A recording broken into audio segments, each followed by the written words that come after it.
Hello, hi, and welcome to my CPL stream of week 1. Today we're gonna have some tier 2 games, only just 3 matches between R.A.T.S and SKT4. So let's get into it. The maps for week 1 is game 1 is Circuit Breakers, Old Classic. Game 2 will be on near Salford, which is really one of the newer but very popular maps, and many people sad to see disappear from the ladder. And then we have Shakura's Temple for game 3, if it goes to that. So let's see who will be playing today. So our first game is going to be on So versus Hangs. So playing Terran and Hangs playing Zerg. Then we're going to have Miniko as Zerg and Taranak as Terran. And we're going to round up with Hattrick Cake playing Zerg and another 2 playing Protoss. You will notice these are all Zerg matchups. That's simply because I'm a Zerg player, so I feel like I have more to say about Zerg matchups. Don't know the others all that well. Okay, so let's get straight on into the first game.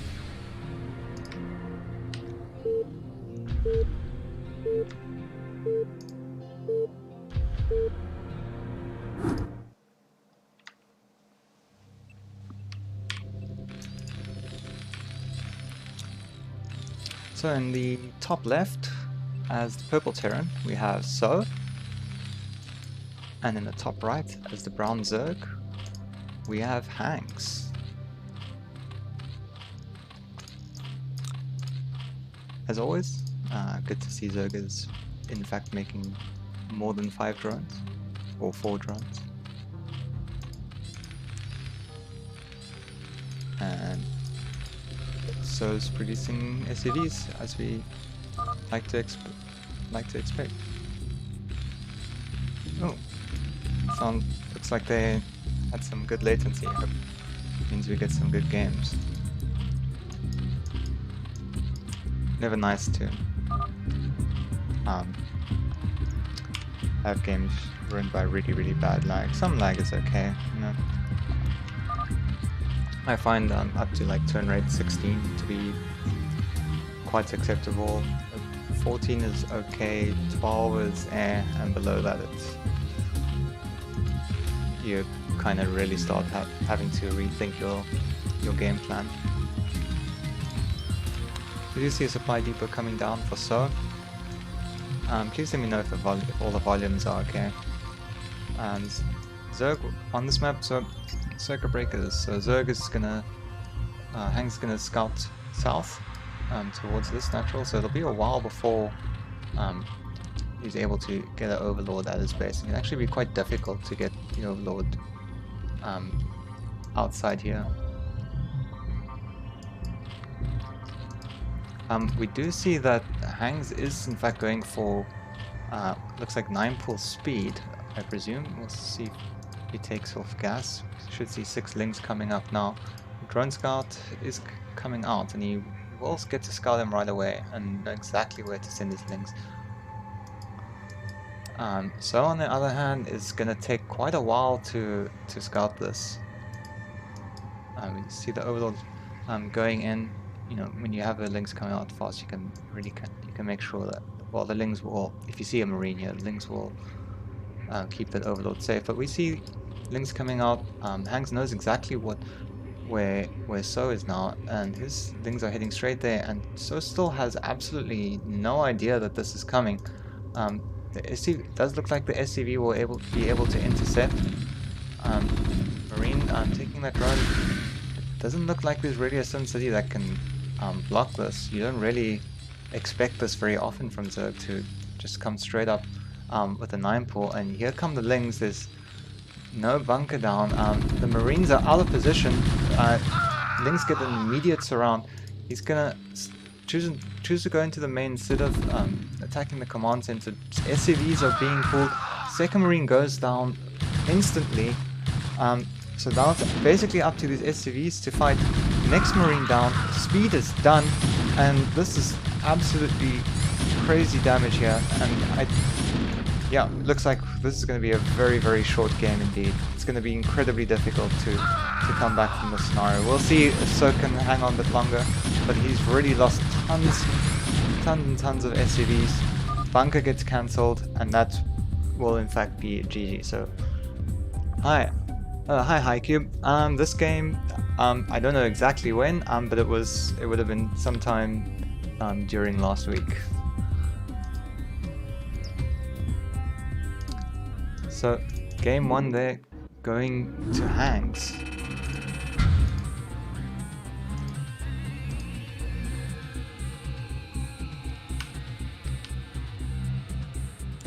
So, very quick game indeed.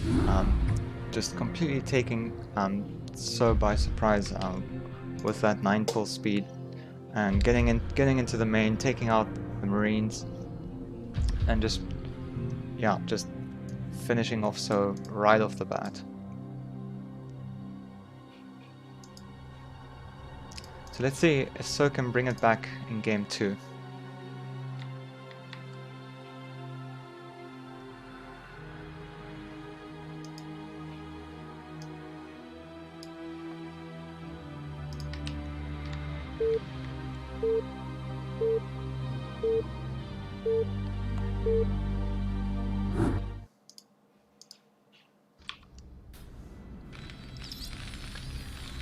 So once again, we have, in this time on Silphid, we have So on the left side. What is this? 5, 6, 7, I guess about 8 o'clock as a white Terran, and at 4 o'clock, I think, is our blue Zerg Hangs.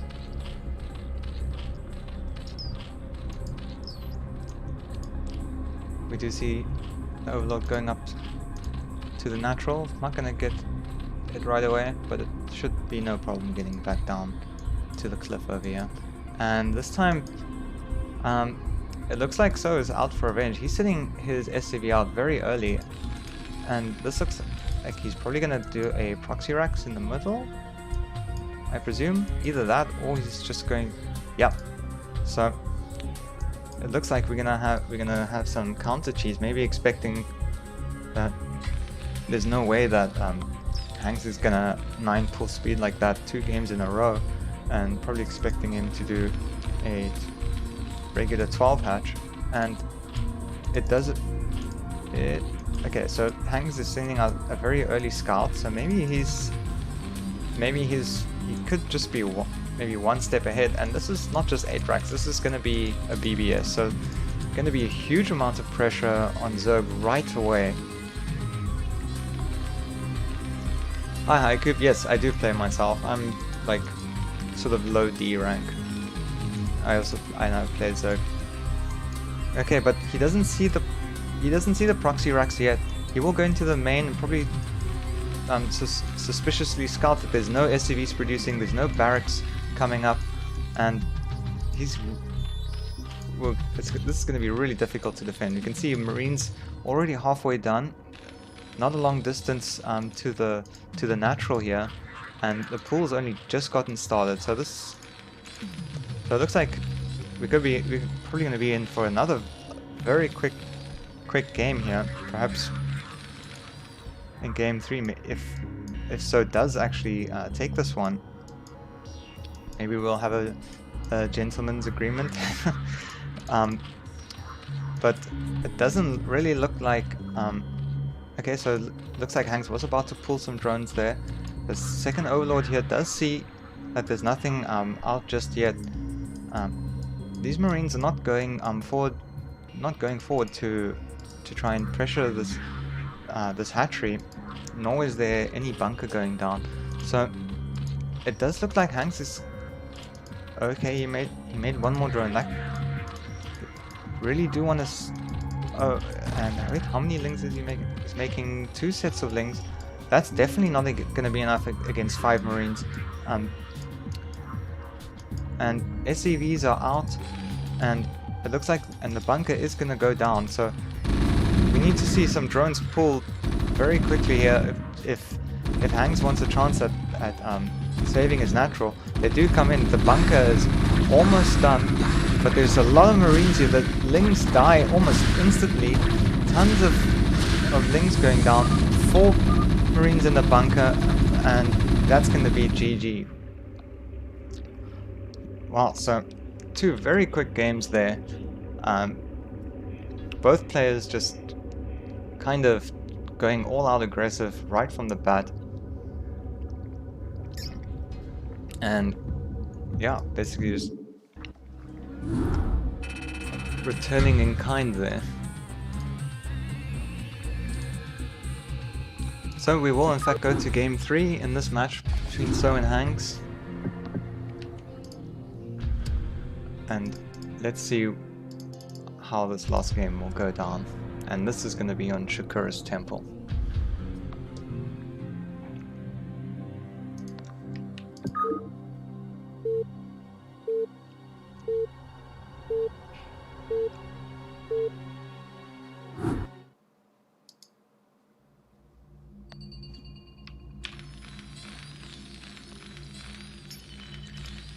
In the bottom left, as blue Terran this time, we have So. And in the top right, we have Hanks as the orange Zerg. So this is one of the maps that's not on the ladder. It's quite a big 4-player map. We do the Overlord deciding to go across the natural straight for the nearest main, which will work out in this case.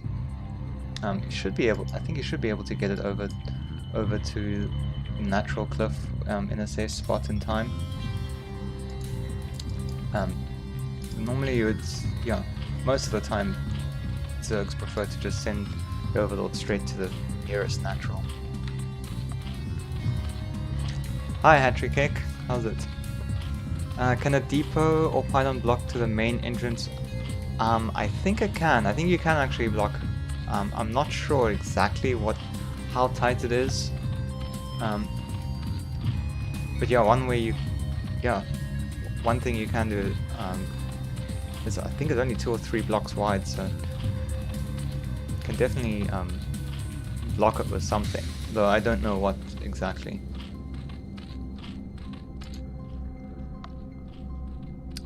So we do see Hank sending out fairly, scouts going out at a pretty normal time, along with a regular 12 hatch opening.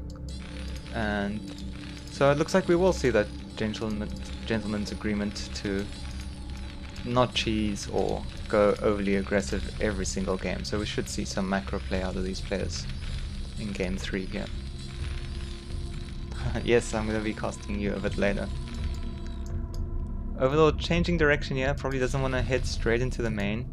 He sees that So is not in the top right, and probably is aware that there's a risk of this Overlord just dying to the first Marine, which is a really horrible space to be in as Zerg. Did I play well week 1? Not my best. Oh, Hattrick Cake. Okay, I'm not going to answer that because I'm costing these games. Or I'm not going to repeat what Hattrick Cake is saying about his games. And try not to look myself. Okay, so So's SCV is heading up to scout. It's going to be 3 hatch opening for Hangs, old school style. Gas coming down immediately. So usually this would tends to be Mutalisks coming up afterwards. Is banking those lava. Going to make 4 links. 6 links? Drone? Let's see. Drone. So it's going to be 4 links after the 3 hatch. And meanwhile, So is putting down his command center. Has some Marines out front. SCV is busy scouting the main. Sees the Lings out. Lings are going to go and chase the SCV for a while. But the bunker does come down immediately. So just trying to be extra safe and protecting his natural from any Ling floods. just by putting that bunker down there.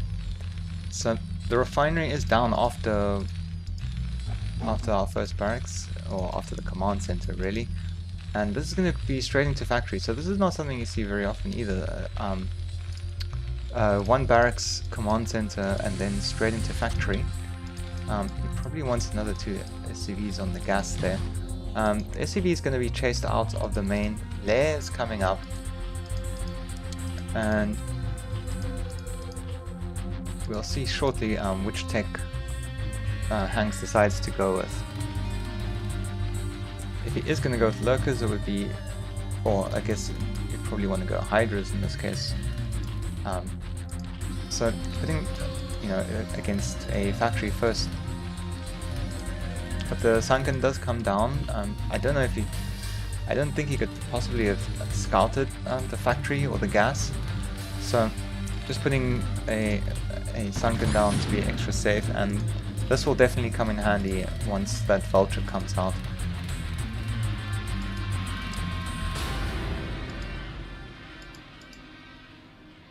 We do just see more drones being made. So so I missed that. So the Hydra den is down, and he is going for lurker. While it's going to be basically this is a kind of like a 1-1-1 out of So, except it's after the command center. I think so. Very interesting style here from So, just trying to get all of his tech up as fast as possible, and probably gonna try and defend with. Oh, okay. So he's going for. He's not gonna build a Wraith, and he's gonna get his command center. So that indicates to me he's probably gonna go for dropships and try and drop in the main.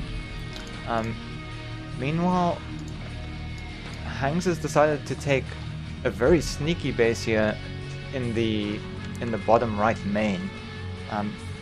Gonna just hope that doesn't get scalded, and if it doesn't get scalded, he'll be in a very, very advantageous position later on. If it does get scalded, he could get easily punished. But okay, so this is very interesting. So the academy is down, and we see So's going kind of like for a bit of everything here. There's a full group of medic marine, and they're gonna go move out, taking care of some of the lings outside the base. Gonna start to put pressure on Hanks, force him to build some units. I'm not sure if he's where that scan was, if he's seen that the tech is actually gonna be lurkers and not mutalisks. If he knows that the lurkers aren't finished yet, he doesn't have to worry about lurker traps. But these are going to be done pretty quickly, and so you see that one of the creep colonies were in fact cancelled, just saving a bit of money. Now he knows that his lurkers are out, but it looks like they're going to go around, and probably going to head down to defend the space. But these marines are getting pretty dangerous here. There are 2 sunkens and quite a bit of lings. There's 5 lings at the main base here. Might really want to morph some of these hydras into lurkers. There they go. I think if So went right now, he has a chance to bust this, but maybe 10 marines probably isn't enough, even with stim and range, to quite get through that. Well, the range is only just finishing now. Quite delayed because of the decision to go get the starport very quickly. But this could pay off quite well for So. He's gonna have his vessels out incredibly early, so he wouldn't have to worry about any kind of traps. So heading up to the top right, kind of falling for Hangs' bait here. Well, there are 2 lurkers two hydras to block the ramp. They're too late, and too late to morph on the ramp. They're gonna take them out, and So must be wondering what is going on with the fact that the. Okay, well, I guess he thinks he's he must think he's in a really great position, and he would be if it wasn't for this extra base out here. And meanwhile, it looks like Hang's tried to make an attempt to get into the natural, but 3 bunkers and a turret as well. I'm definitely not going to be able to push that through. Or definitely not going to be able to break that now.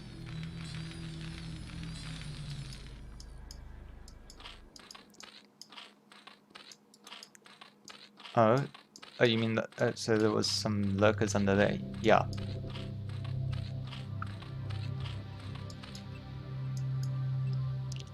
Okay, so Hang's just gonna take the nearby base. I call this the choke third, as opposed to the open third. He's gonna spot this attempt, but this might be too much. Yeah, this is gonna be too much. There's lurkers coming in from behind. It's gonna burrow. Will he be able to kill all the marines? No scan coming down, losing a lot of marines for free there. And he's just gonna move out. So it looks like when Hangs does get the money to put the hatchery down, he will be up to 4 bases, and it looks like this base down here is still unscouted by Hangs. By So, I mean. Meanwhile, Tech is very far along away. Well, it's very far along. Science vessels and tanks are out for So. So he's gonna have a much easier time and feel safer moving across the map, not having to worry about running into just a ton of hold position lurkers. There are some on the high ground here. Gonna have to move those back. Tanks do outrange. Unbarring, getting a marine there. First irradiate coming down. Looks like Hangs is waiting for him to siege, but So is not gonna have any of that. He's happily just moving through with unsieged tanks against lurkers, which is definitely the way you want to do it on the middle of the map, especially.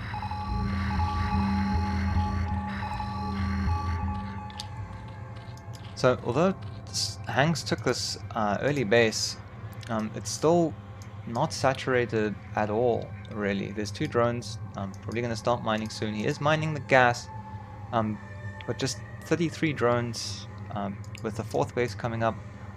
I think Hangs definitely wants to get those saturated. But meanwhile, tanks are already outside the base. There's 2 vessels.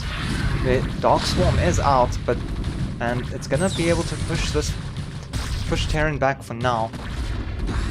But this does look a bit awkward to me, because if So can manage to irradiate all these defilers, then and he's actually moving his only defiler outside the base, the only one I can see, and he's gonna go around for a counterattack. But So is diligently checking the natural to see what's there. He sees that there's nothing there. It looks like he does spot the counterattack, and we do see that Hydra range is finished. There's lurkers burrowed in the natural here. That very well placed Dark Swarms is going to do terrible damage to the natural. It's going to have to bring everything back, and it's going to be really difficult for Terran to defend against this. He decides it's not worth bringing his main army to defend it. He's going to try and instead just wait for the Dark Swarms to wear away and then deal with the lurkers. And in the meantime, he's going for a counterattack at the natural. There's no lurkers, but there are defilers out. Some Dark Swarms go down. He's gonna have to move back out of those swarms. But we do see that that everything in the natural is cleaned up, so not too much damage. Doesn't look like So took any economic damage. He still has pretty much all of his SUVs in the natural.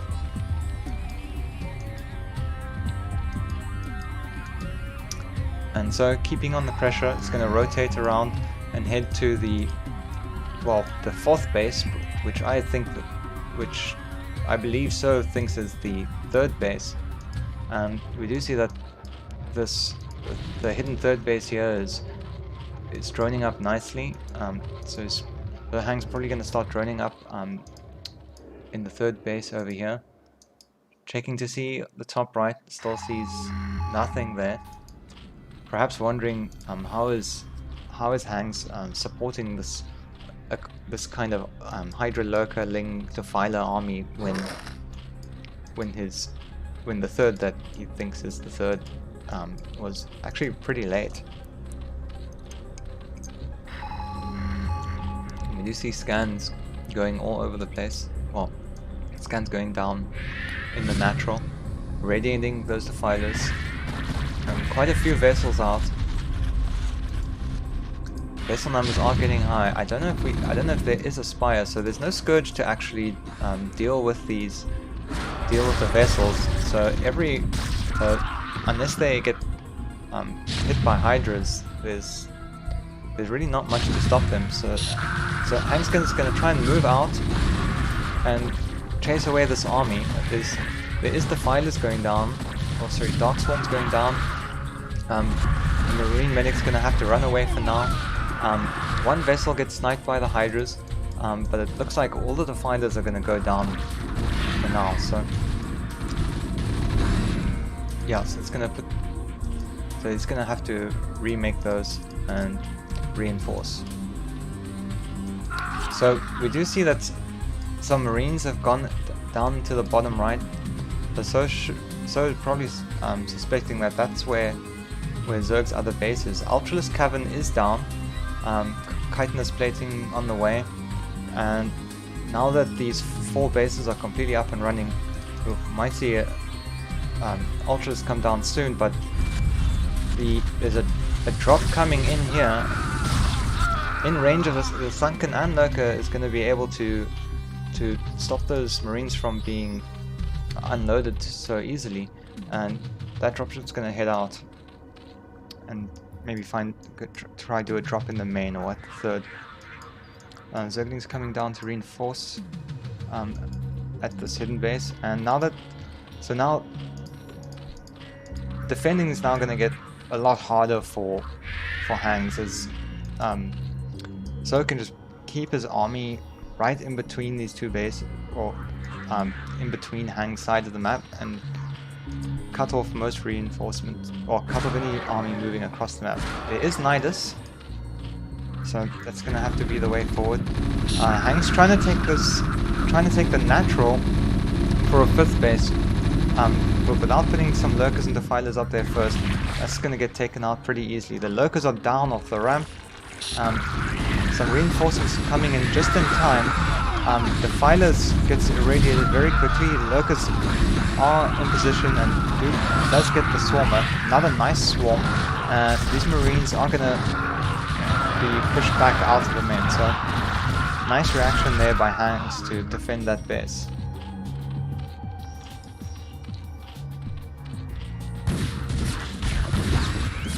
Meanwhile, you see some vultures taking out, consuming the Defiler there.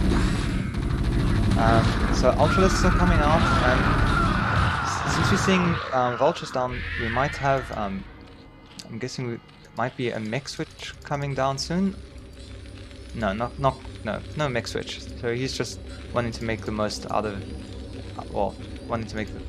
spend most of his gas on vessels and just making the most out of the factory, producing some vultures.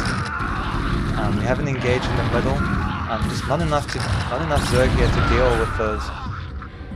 To deal with such a large Marine army, and so doing a very good job just controlling the whole entire center high ground of the map here.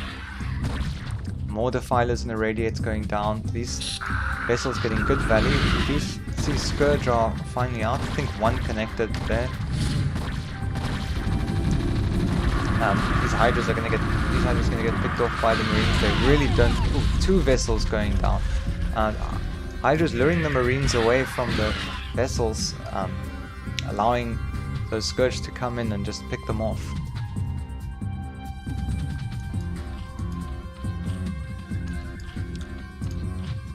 So Meanwhile, so for upgrades, we have 2-1 for Terran, and it's 1 melee, 2 armor for Zerg. So both players keeping up nicely with each other's upgrades. The third has been taken, is going to be attacked here. There's quite a small group of Hydras, single Ultra moving down. Unless these units start moving in to deal with this, they're going to be, this base could end up, or Hangs could end up doing a lot of damage, but main army reinforcing from behind is going to clean this up. One Ultra here, taking out quite a few of these SCVs, and that should be going down quite soon. Some more Lings and Ultras coming down the map. I don't know if this is going to be enough for the Terran army, but we see a lot more Ultras starting to come down. So this many Ultras, it's going to need to bring on a lot more of his army, and these Ultras might be able to clean up all of. Yeah, looks like they're going to clean up most of the Marines. Finally, the rest of the reinforcements coming in to deal with these Ultras. Irradiates really saving the day there, dealing the bulk of the damage to those Ultralists. Dark Swarm coming down, and it's just going to be really annoying to deal with this Ultra while they're evacuating some of the SCVs. The Filer gets irradiated. And meanwhile we have 1, 2, 3, 4, 5, soon to be 6, 7, 8, so we should have 8 hatcheries of production, and a lot of barracks, 1, 2, 3, 4, 5, 6, 7, 8, and 9 barracks. But Hangs now that he's got into producing so many Ultralisks, yeah, cows are strong. Huge amount of Ultraling. He's just starting to expand all over the map. He's taken another base at 12, taking another main. Probably will eventually get the natural as well. And so we did see. Oh, the drop shot. I was wondering where those went to. So looks like, yeah. So So's struggling to get up another expansion. The main expansion is mined out completely, so is the natural. So it's really just one mining base here to Zerg's 5, soon to be 6 mining bases. So it's a really tough position for Terran here to deal with just such high amounts of Defiler Ultra Ling production. So there's a radiator going down on those Ultras, but I'm sure there will soon to be more on the way.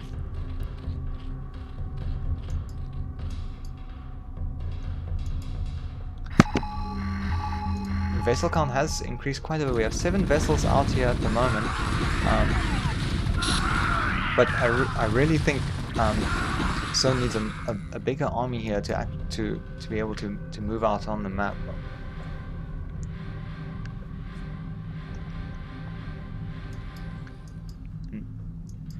Yeah, so he looks like he's gathering up his army, gonna get ready to put pressure on the bottom right here. But there are 4 lurkers, a couple Sunkens, and an Ultralisk. No Defiler here at the moment. Nidus is all the way down on this side. Definitely opportunities here to just irradiate all these lurkers and move in with his Marines, but decides against that. Moving back to the middle of the map, reinforcements coming down across the middle. We have kind of like a bit of 2 ships passing in the night, but Hangs does. Looks like they seem to happen into each other, but this is really bad for So. He didn't have his army all gathered up together. Really difficult to move out when you have those long arcs, long lines of units alongside one another. That's always going to favor the Ultralisks and Zerglings. And Now these ultras are getting irradiated, but they are doing quite a, those irradiates are in fact doing some damage to So's army as well. And here we're starting to see the flood of units just coming in to this expansion. There are no bunkers here. Defilers, lurkers, zerglings. It's going to be really difficult for this expansion to survive, and this is actually his only mining base. These SCVs being forced to retreat through the lurker spines. Vessels going down to Scourge. Vessel count reduced to almost 0. You can see Hangz's supply is way ahead, and I think this is going to be it for So.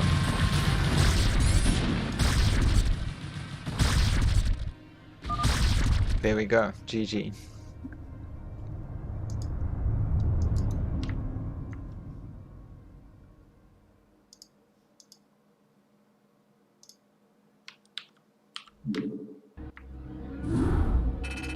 Oops, I forgot to update the scores. So, well done to Hangs. Very well played by both players.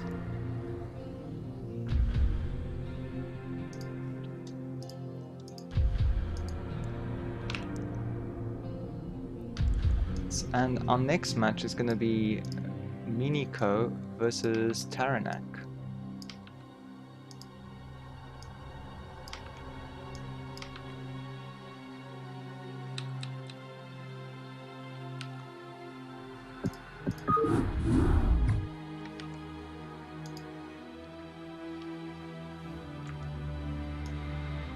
And yeah, and this will be another ZDT.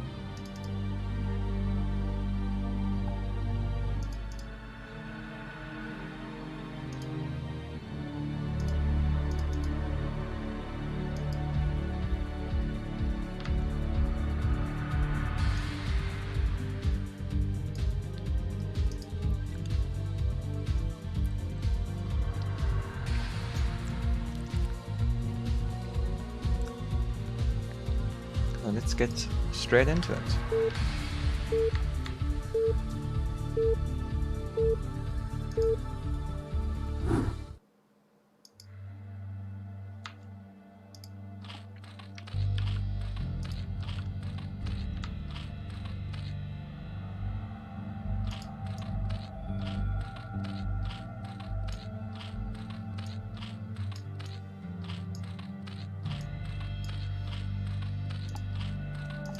In the top right, we have Miniko as the green Zerg.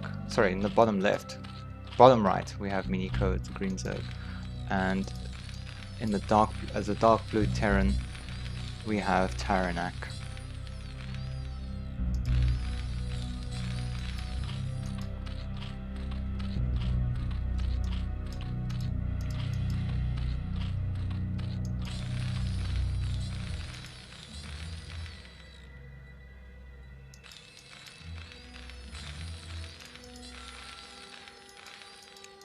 Looks like we'll see Supply Depot coming down, which we do. Overlord on the way.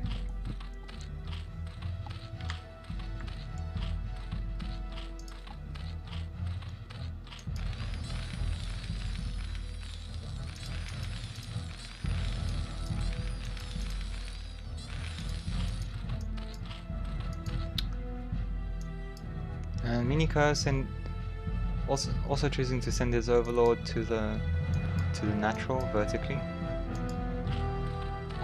I personally like to send it across to here, just because it's almost impossible to get to the side safely if your opponent is there. SCV coming out for Taranak, and he's gonna scout Zerg first, so he'll see immediately that he's completely safe from any kind of early Zergling rush. Should feel completely comfortable putting down his command center if he chooses to go that route, or I guess not having to worry about Lings putting down a really fast bunker.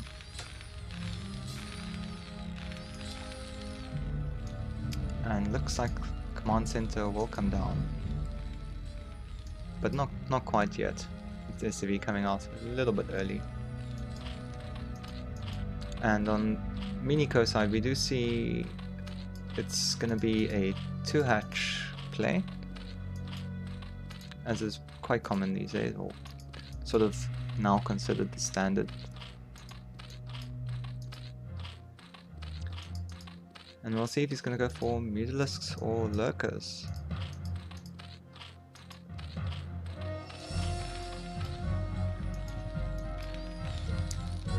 Minico finally seeing where Terran is, decides. Oh, I suppose he saw this Overlord quite a bit earlier. Not gonna send the drone into the main. Is it at this by around now? You know the Marine is out. The Marine running past, gonna try and pick that drone off while Minico isn't paying attention, but doesn't manage to get it.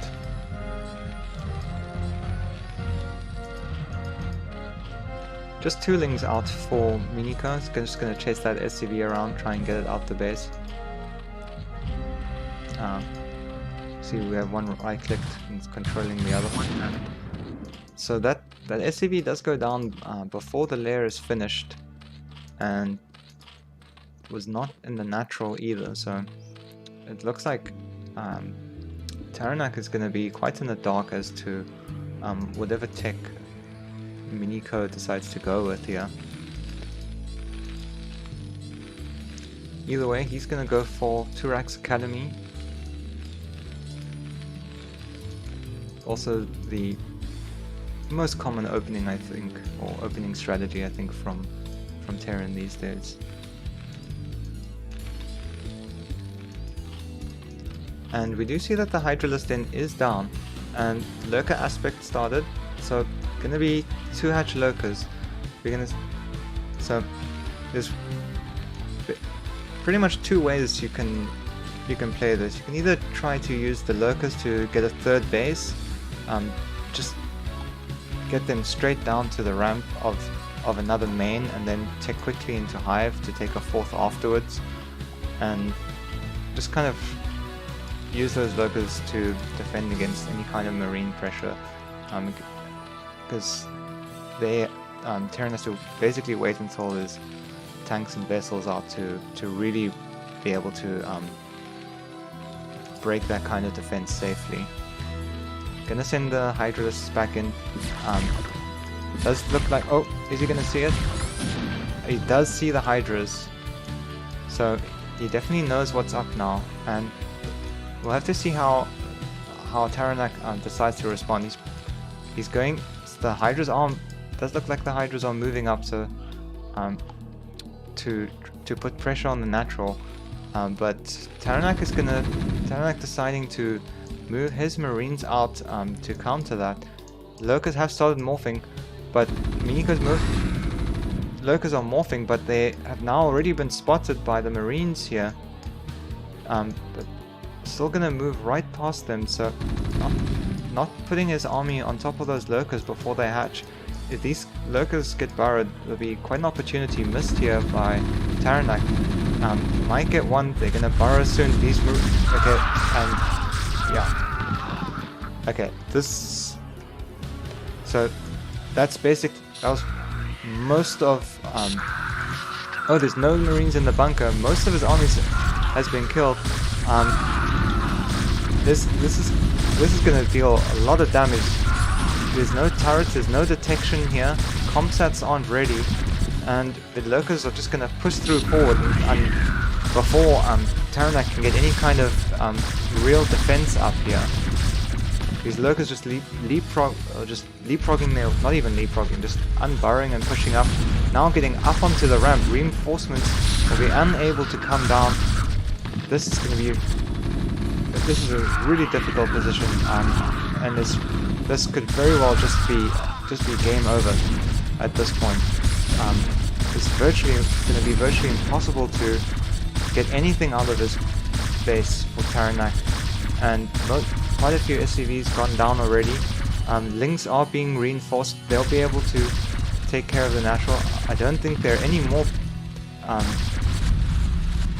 Marines, no more Marines in the bunker, and here come the Zerglings. They don't even have speed, but they don't even need it at this point.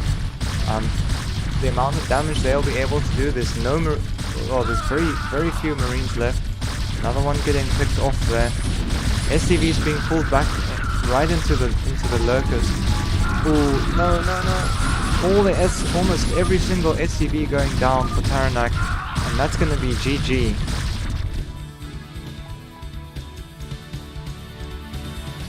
Yeah. Very nice. Nicely executed by my Mini Co there.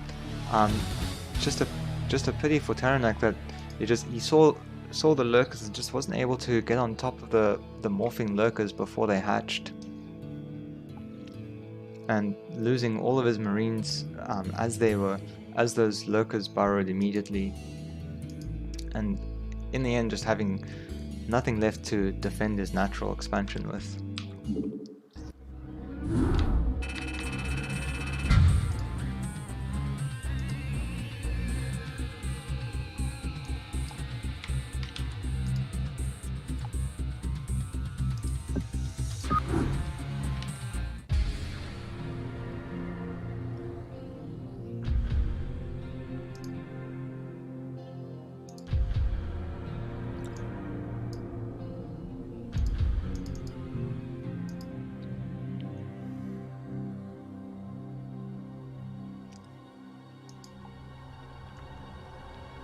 So let's go into game 2.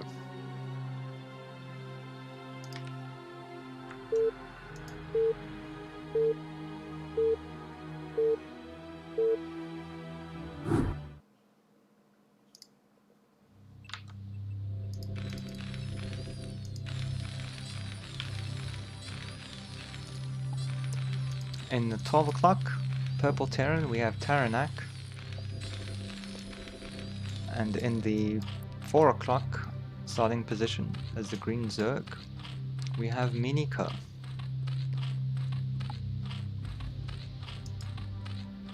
Playing under the ID of TJ Suited.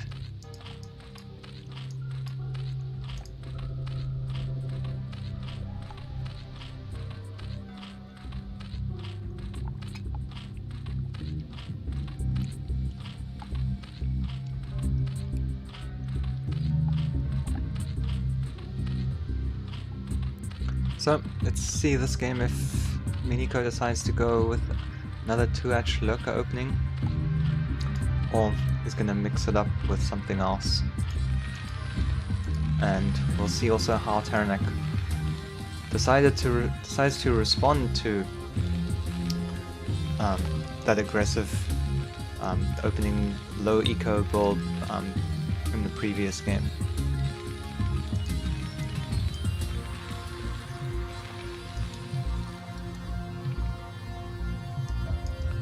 Overlord heading over straight to the natural. We'll get a very quick scout off. Barracks going down. Usual times. Drone will go out. No, not quite yet. It's gonna go down to put down its expansion. So here we see the scouting drone going out.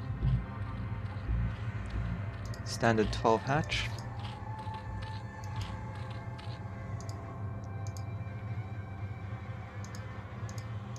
So it doesn't look like Taranak's was able to spot the Overlord there. Not 100% sure if Miniko spotted the SCV coming out. Don't think so, because his drone is still heading to the 8 o'clock base. But he will know soon enough exactly where his opponent is, as will Taranak.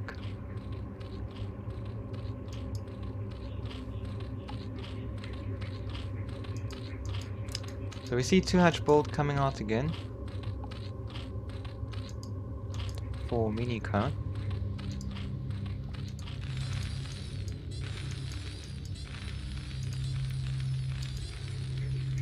Taranak getting down this command center. Marine coming out, trying to look for that, trying to get some damage on that Overlord, but misses the drone in the process. He's gonna come. Looks like Miniko has decided he's seen enough, doesn't want to lose that drone. Especially valuable when opening with just 2 hatcheries and then your gas. See 4 links coming out. Gonna chase down this SCV. Try and deny scouting as much as possible. It's another 2 links in the natural, so do have 6 links out. The SCV does go down, and so another SCV sent out, but I think these links should be able to intercept it, and Taranak realizing that, heading his SCV back home. Command center's done. There's only 4 Marines here in the natural, with 6 links coming up. SimCity is alright, I think. Okay, 5 Marines, there's an SCV out here, but there's no bunker. Definitely might have been an opportunity there for Miniko to get on top of the Marines, but now there's definitely too many for Miniko to do any real damage without losing all of his links. So speed is done, and Spire is on the way. So we're gonna see, so this will be 2 hatch Mutalisk taking gas down, starting to mine. And we'll see if he's gonna send out a drone to take his 3rd base soon enough.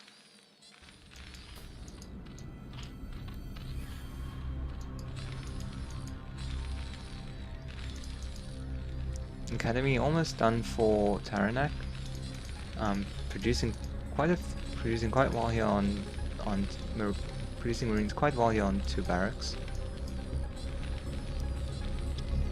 And Miniko just hanging out in front of the natural. Definitely wants to make sure that if Terran does move out, that he'll, like now, that he'll have time to build a sunken as needed. This Overlord can also see quite easily whether these Marines are in fact moving out, but it seems a little bit dangerous to move out with no medics. Okay, they are the medics, so they will have medic support, but they don't want to get them stuck there. I mean, if Taranak wants to put pressure on the space, he needs the medics there, but they are hanging out at the rally point. Finally, okay, they do get moving out. The Lings are gonna go behind the Marines. Might be able to pick off the medics. Gonna pick off 1 Marine, perhaps another, and now nothing to stop them from getting into the main. And now Taranak forced to retreat, to stim back and run back to his main. 1 SCV, 2 SCVs go down to these Lings, and this is gonna be cleaned up quite easily here. But that's by Taranak. But this should definitely have enough time. This should definitely, buys in more than enough time for Miniko to get his Mutalisks out, so he could defend these Marines if they were to push out. We have 5 Mutalisks heading out towards the natural. The 3rd hatchery was placed in the main, so deciding not to take the 3rd base immediately, and it's gonna come over to this cliff. Gonna try and get some SCVs. Turrets, there is 1 turret here, quite a few Marines, but struggling in this position to actually get in range, and a couple SCVs going down. I think that was 2 SCVs, more Mutalisks coming up. Now up to 7, which is enough to one-shot the SCV. Takes out that SCV building the turret. These stray Marines all getting picked off. And Miniko doing a lot of good damage here on this Marine army. One Marine is flying through those Marines, taking quite a bit of damage. And Miniko flying in, taking out another SCV building a turret. Is going to have to put another one on there. You can see this Taranak's very low on SCVs in his natural. I want to transfer some of those over as soon as you can. There they go. On the Zerg side of the map, though, Well, we do see another sunken. We still see very low drone saturation at the natural. He hasn't taken the third base either. So, in the long run, this might not be sustainable unless Miniko is gonna decide to really just pretty much all in with these mutalisks, because we don't see any tech coming up or a third base. I guess the SCV building the starport.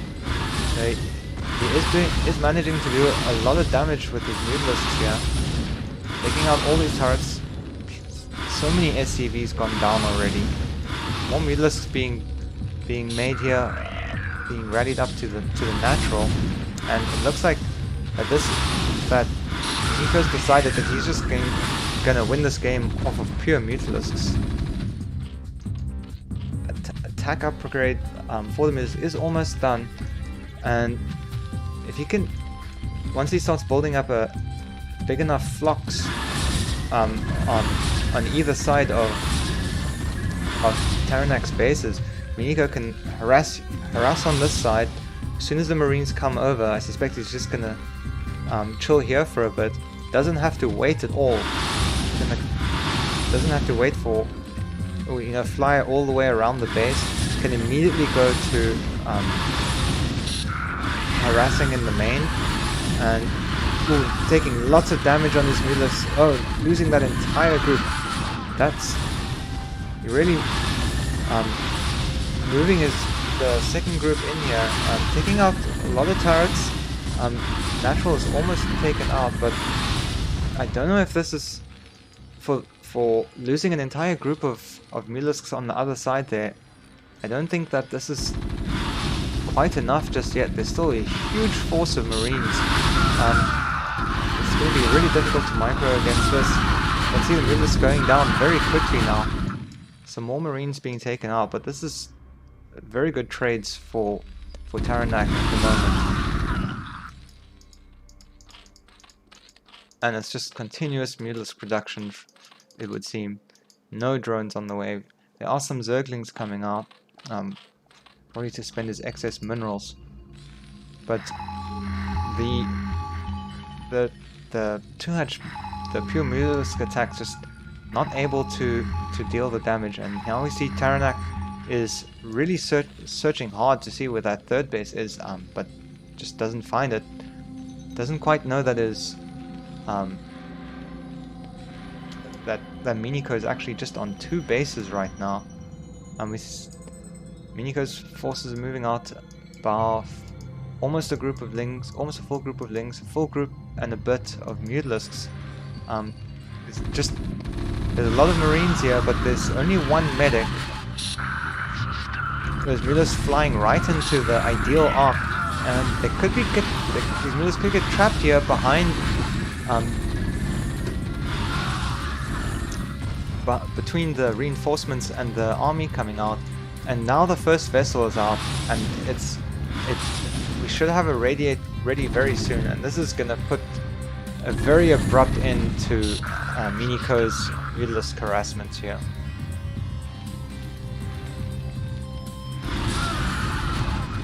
Miniko's still trying to do his best to get as much value by microing his mutalisks, but it's going to be really difficult as soon as this irradiate comes down. Oh, it looks like irradiate's not in fact been researched yet, so there's still quite some time for Miniko to do damage. But I don't know if he's going to be. I don't think he might not be able to stop this third command center from coming down.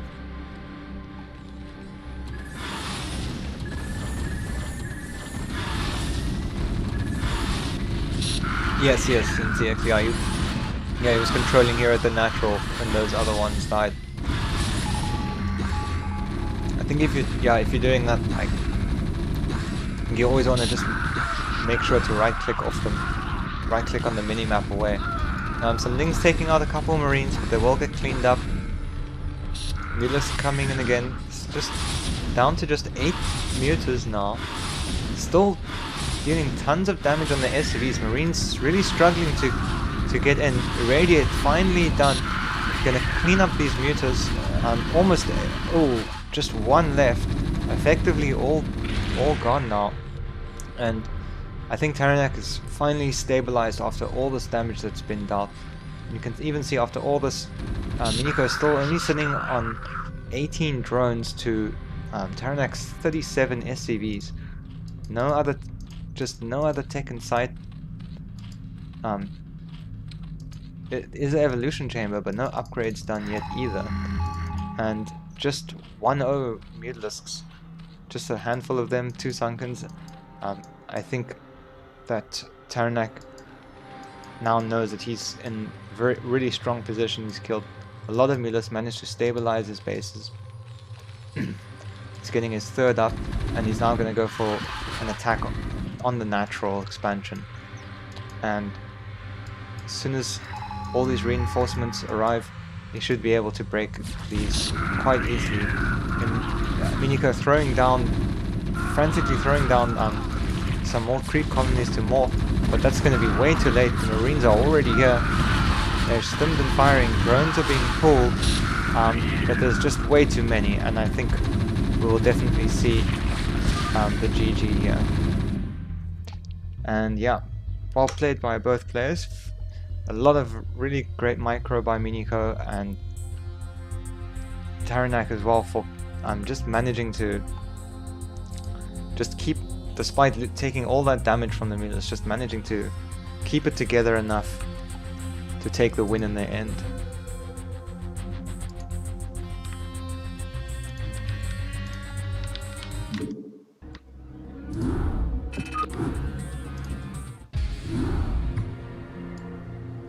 So we will be going to game 3 here.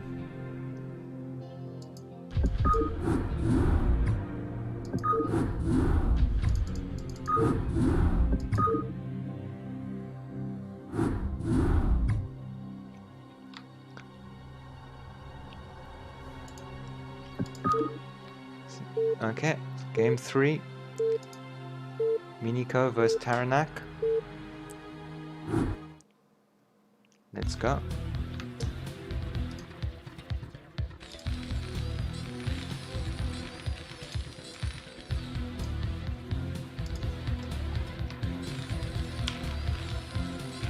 In the top right, in the blue again, we have Taranak. Sorry, the bottom right, we have Taranak. And in the bottom left, we have Miniko as the... What color is this? Is this light grey? No, it's not the light grey. I think it's just white.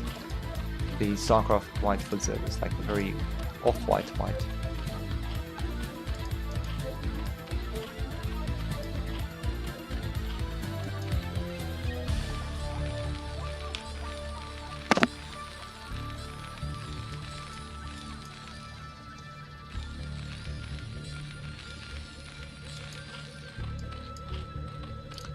So game 3 here on Shakur's Temple, once again.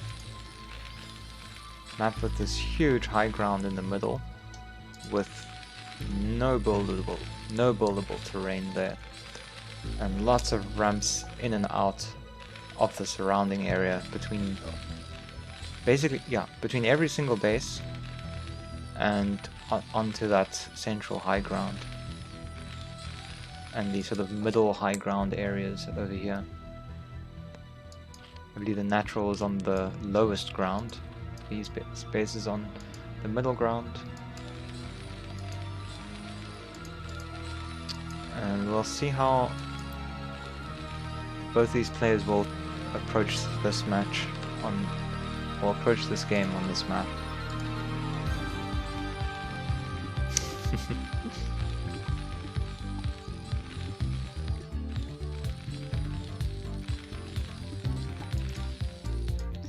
Overlord heading up here to the top left is not gonna find a base, and it looks like it's gonna be 9 full speed, and it's gonna be 8 links. So this is, I don't want to say this is all in, but this really has to do significant amount of damage. And it's going to be more links, so we see 12 links coming up, so Looks like we have a team strategy here for the for the ZVTs. Wait, I can't remember if they are in fact on the same team. But 2 Lings coming out, but there's 6 Lings already here. This Marine is too far from home. He's gonna have to run all the way back. Does move quick enough. 7 SCVs pulled. I'm gonna have to get behind those SCVs so that, but pulling his Taranak pulling his Marines too far behind the SCVs, not making those, preventing from those Zerglings from being bunked out.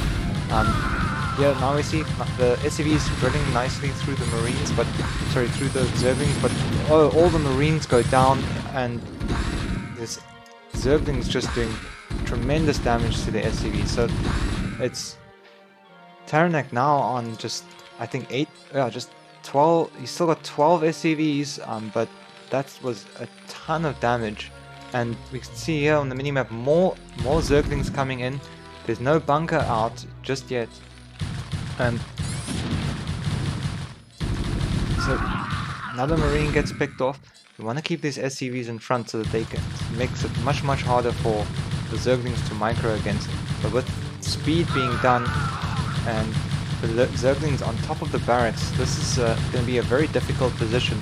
The last Marine has fallen, so the Zerglings can now just move into the SCVs and just fight them head on. 1 Marine does come out. I'm gonna try and get into that bunker, but Miniko does not allow it. Everything goes down, and that's gonna be GG. Well done to Miniko, taking out Taranak with the sniper speedling bolt there. Very quick game. Perhaps didn't like the idea of Terran eventually allowing Terran to get into his tanks and to set up on those high grounds, which I have yet to play against, but I imagine would be incredibly frustrating.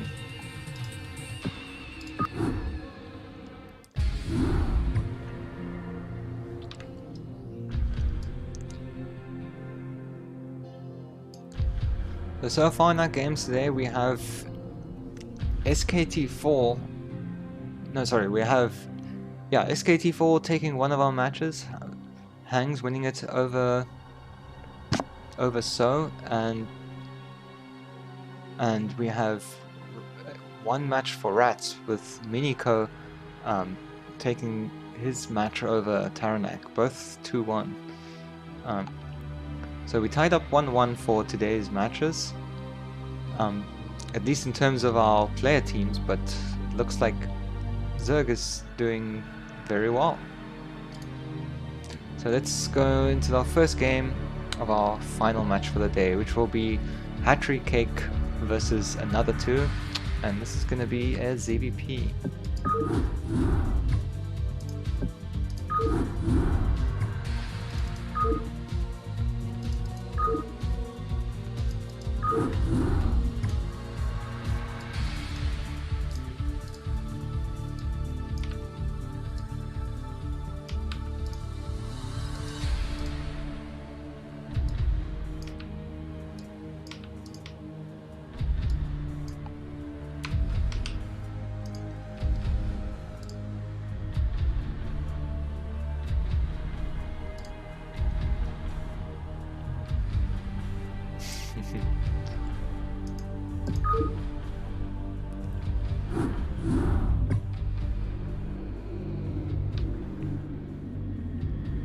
Okay, game 1 between R.A.T.S and another 2. Let's go.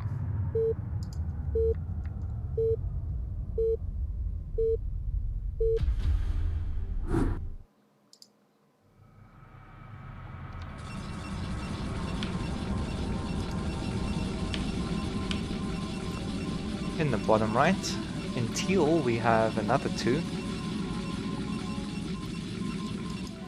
And in the top left, we have R.A.T.S. as the dark blue Zerg.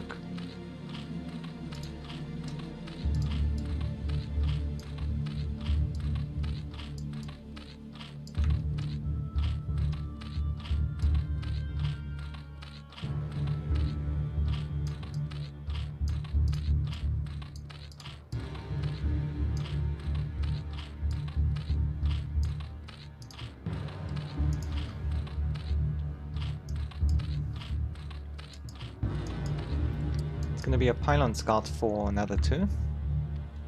Would typically expect to see a forge coming down right after that.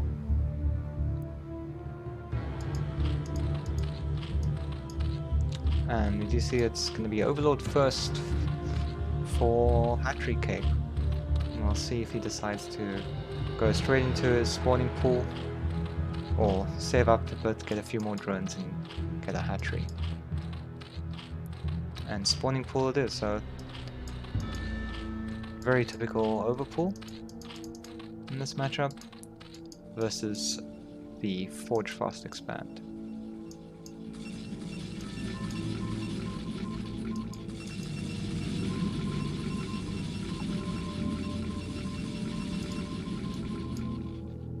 And this game's going to be in cross position, so it's going to be a long distance for any kind of rushes. Usually Zerg likes this, unless he wants to go for some kind of a Hydra bust.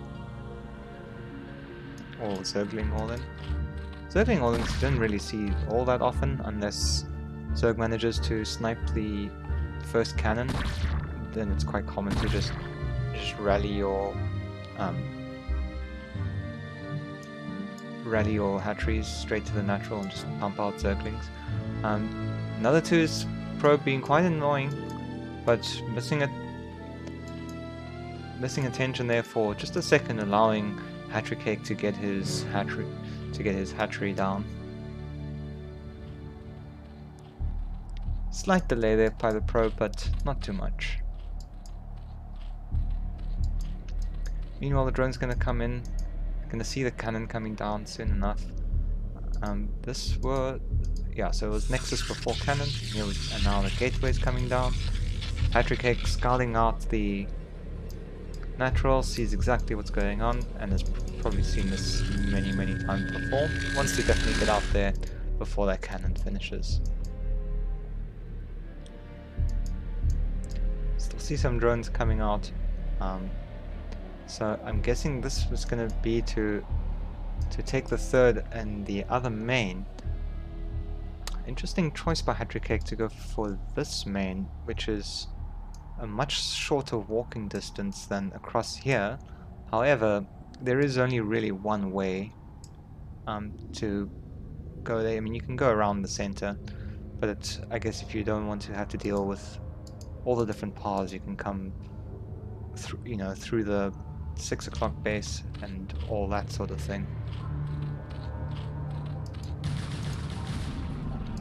The scouting probe does go down, so I don't think another 2 has seen where this third base has gone down yet.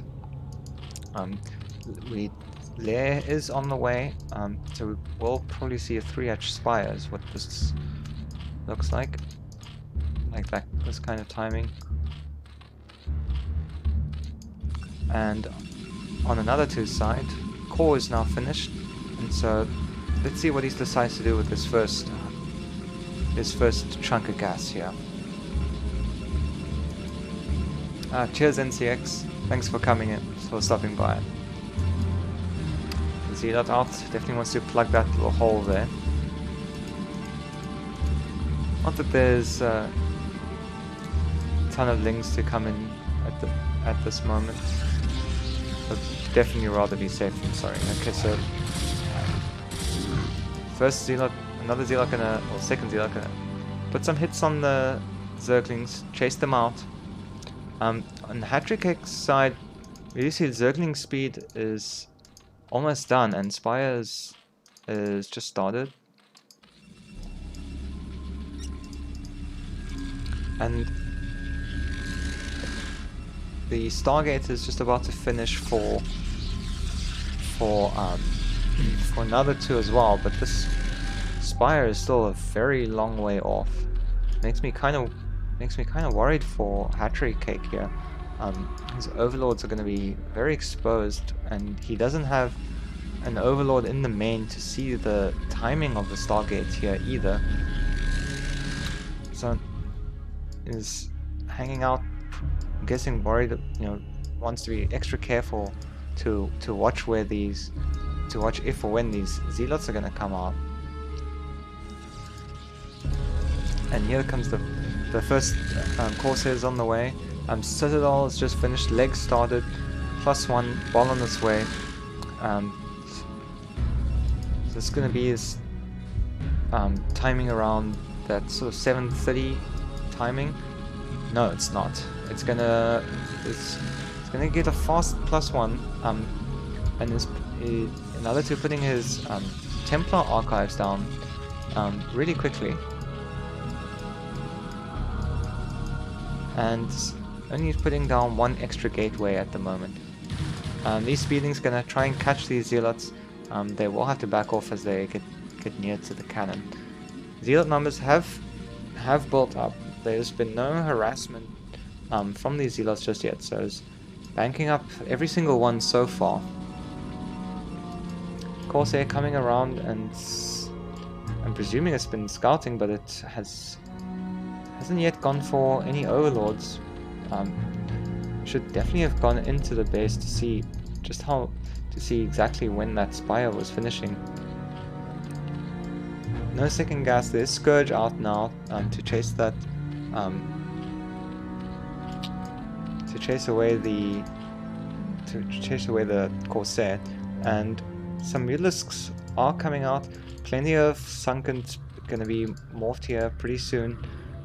Well, I certainly hope so, because Zealot speed is now down. 7 Zealots moving out. They're busy being morphed. +1 should be done as well, which it is almost. Yeah, just about to finish it.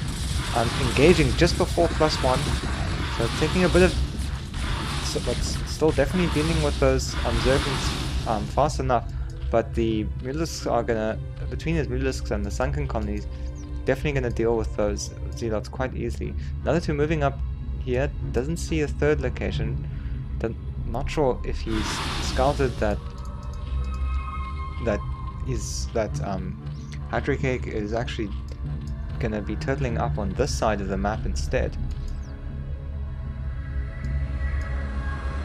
And with Mulisk out, there's not and this kind of defense, there's not really much that these Zealots can get done, so they're just gonna head back home for now.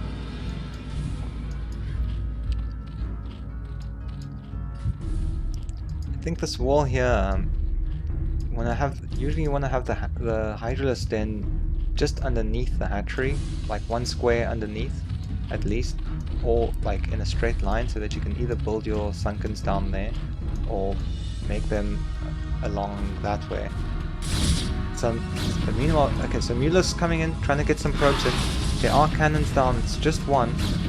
5 Mulisk can take out a cannon. Ooh, nice storm on those Mulisks, but and doing plenty of damage, so they really won't be able to harass into these cannon defended mineral lines. And we see that another two is, with the Mulisk out, another two resuming his Corsair production, adding another cannon into the main. This area might be a little bit vulnerable though, but Corsairs should be able to deal with that. Hydralisks are being produced, speed is done. The 4th base has now been taken, and this is gonna kind of put another two on a bit of a clock here.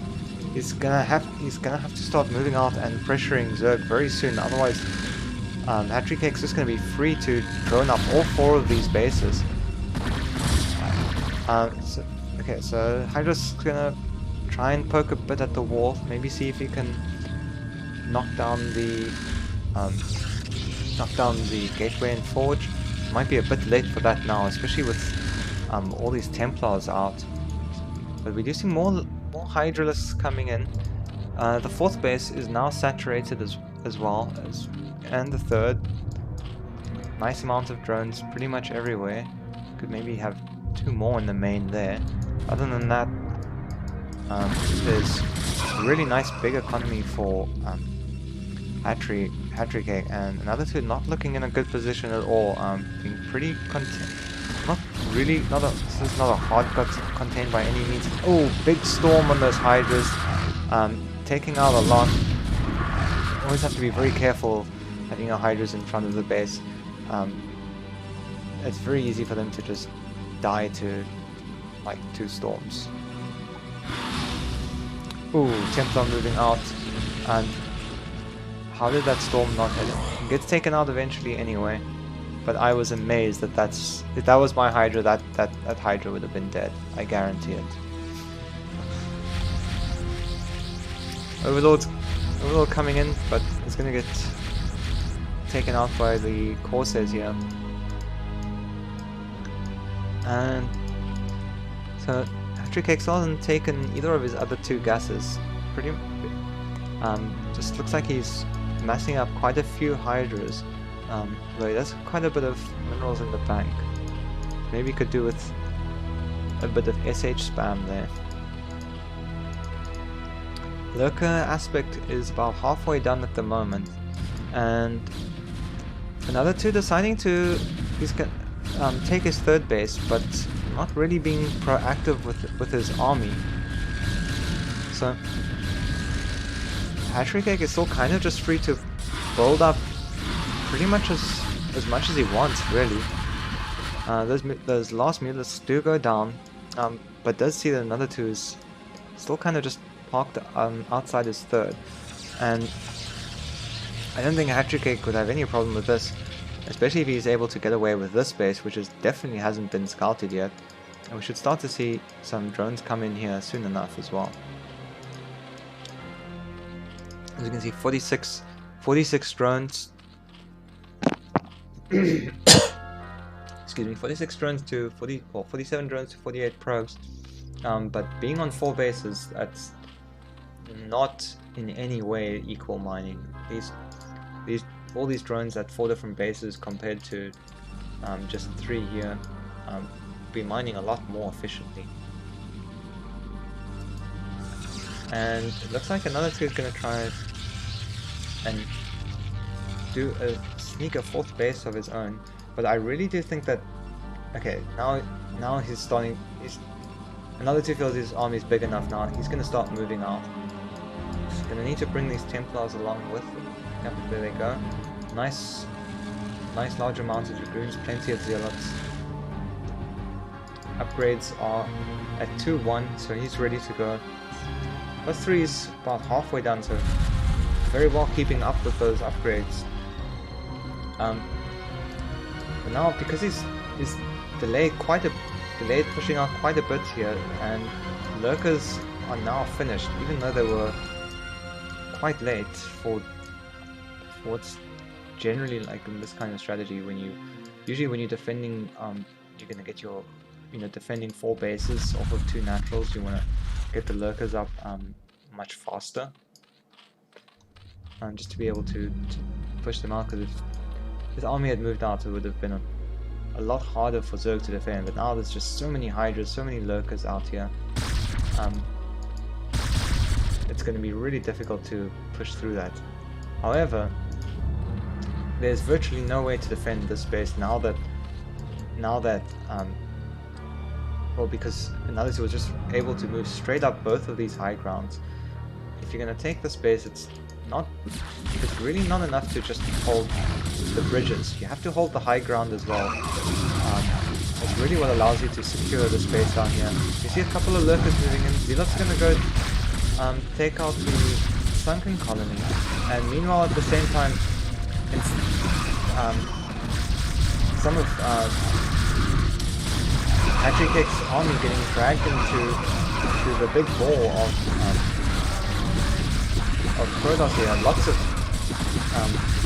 Zerg just going down to their death, but all the Zealots are going to be taken out. Once they're all taken out, they're not going to fare too well. That's just not enough Dragoons, even for that amount of Lurkers. No no storms to deal with those clumped up lurkers either. Then Hydra's also coming from the back, gonna flank the army, and another two's army has basically been entirely reset here. He does have his fourth base isn't saturated yet, so it's still basically on 3 bases to Zerg's 5, and it's looking pretty grim here for Protoss.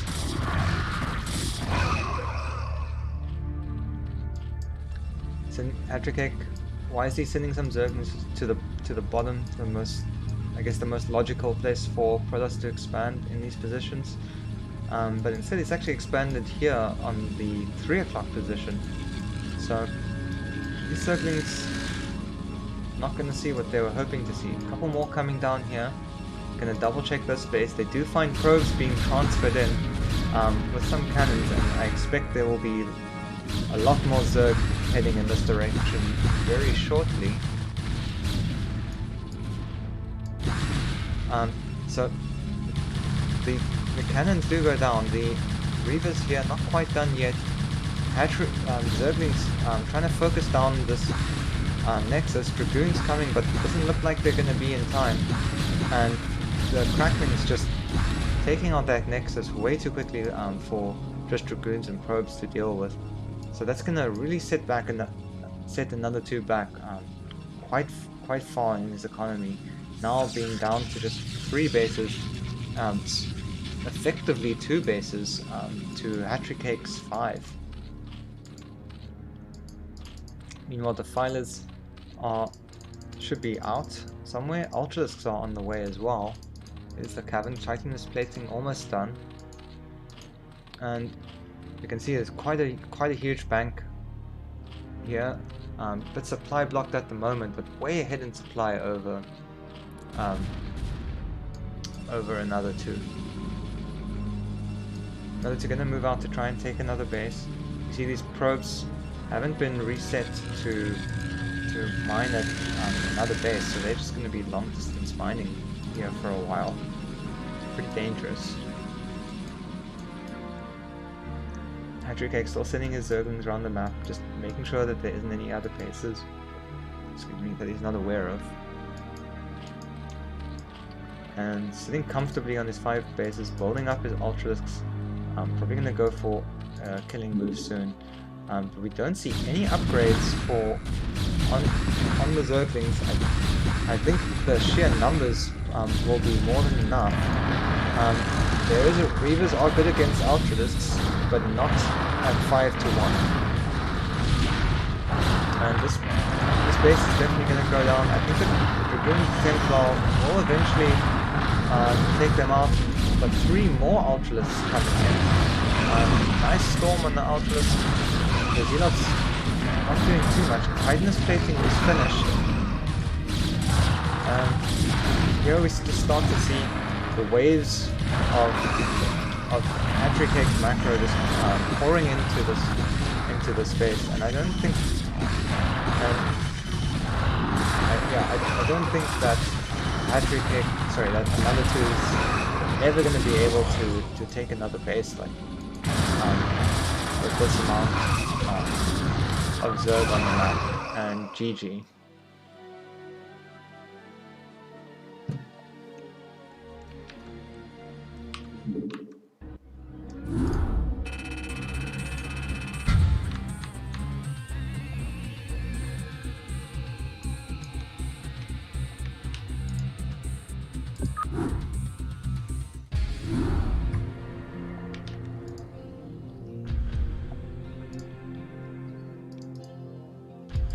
Let's go into game 2 and see if another 2 has a chance, or not has a chance. Let's see if another 2 can bring this back 1-1.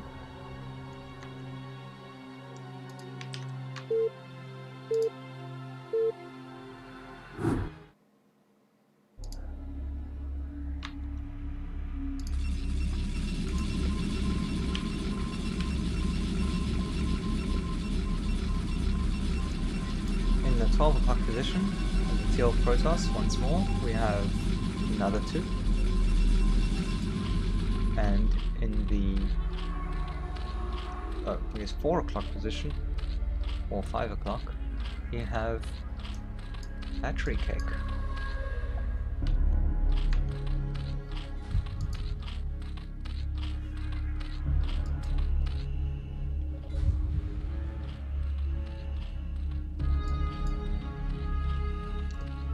Battery cake sending his overlord towards the, I guess this is somewhere between the nearest main and its natural. Another 2 putting down his pylon, getting ready to take an early expansion.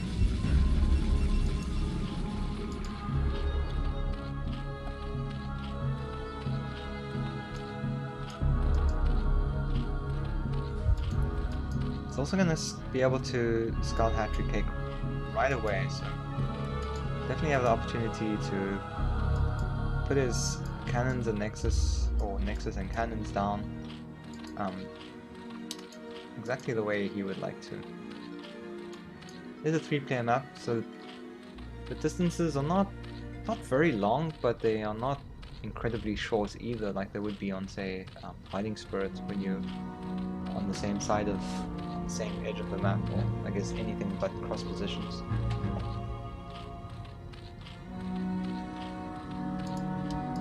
Sees the overpull timing, and gonna get ready to just another 2 just block Hatchery Cakes' hatchery for as long as you can. Oh, but he decides to go in just as the drone is coming out, so does lose that opportunity to slow down the hatchery a bit. But we'll get to see how many lings are being made. I don't know if he was watching closely, you might have seen that those eggs morphed just before the pool was done. I don't know if you had vision of the pool. Should now... no, he's a bit too far away to see if those zerglings are made.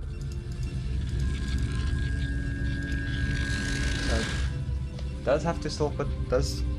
so it looks like he didn't... does still put his cannon down before his Nexus.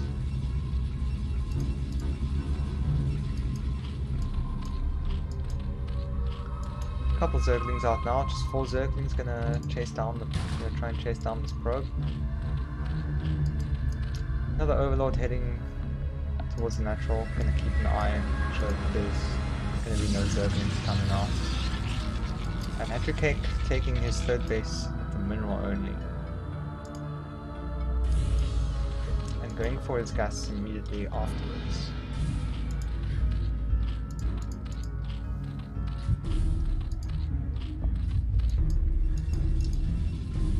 We'll see if Hatchery Cake decides to go with his lair bolt once again. Won't be able. It's not going to really be able to do that 4-base total style on this map. So it's going to have to figure something out. So nice block here by Hatchery Cake to his main entrance. Gonna keep another 2 guessing, and we'll see if he's going to put down his Hydralisk spin. 50 gas coming up. Okay, so it looks like he is going to go for his lair. Wait? No, okay, so he's going for Hydralisk then. Really do want to get that Hydralisk then down as soon as possible if you're gonna go for it like that. Oh, this drone hiding behind the minerals. Sleeping on the job here. That's very unfortunate. Very easy to miss something like that. Finally, okay, so he does Hatchery Cake kicking that drone back into action. Overlord out here, looks like it's taken some cannon damage. Meanwhile, a couple of probes sitting idle. Another 2's gonna want to get those mining ASAP. A couple zealots out. I'm not sure about this wall. I'm pretty sure that that's a gap, and that's a gap.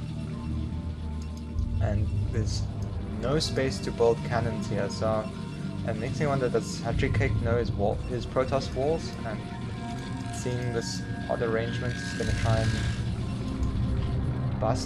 try and do a Hydra bust based on what he saw there.